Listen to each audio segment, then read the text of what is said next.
Manana ny ambarany solombavambahoaka ny Mahajanga manoloana ny fanapahan-kevitry ny HCC fanapahan-kevitra izay mifototra amin'ny fandavana ireo fitarainana napetraka ny 15 ny volana May lasa teo. Koatr'izay isan'ny nitondran'ny fomba fijerena ihany koa ny fivoriana izay tanterahany eo amin'ny lapan'ny anteny Merapirenena amin'izao fotoan'izao. Nitondra ny fijery manoloana ny fanapahan-kevitra navoaka ny fitsarana avy momba ny lalam-pandroena ny Ramatoa Antanirina Lalao solombavambahoaka ao Mahajanga voalohany ny sady filoha-hevitry ny anteny Merapirenena teo aloha. Araka ny falazainay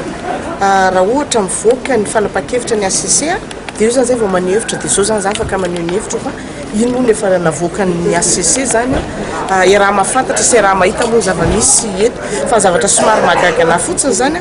rehefa fotoana manahoana ny compétent ny HCC ary rehefa fotoana manahoana izy no afaka manapa-kevitra satria zany ohatra le zavatra nilazainy zao hoe tsy afaka manapa-kevitra zany am'le requête izay nataony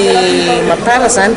Raha tsy hita nanatrika ny fivorian'ny solombavambahoaka teo aloha Ramatoa Antanirina Lalao dia miverina namonjy fivoriana ny tenany androany. Ny antony atongavako eto androany aloha dia za dépité lanim-bahoaka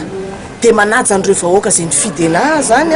dia miditra atao amin'ny Assemblée nationale fa tsy hoe fatahorako an'izy na fatahorako an'izy fa nitoko izay napetraka ny vahoaka tamiko tao Mahajanga zany izay ny atongavako aty zao. Mikasika ny Mapara dia nilaza ny solombavambahoaka Mahajanga voalohany fa iray tsy mivaky ity vondrona politika ity.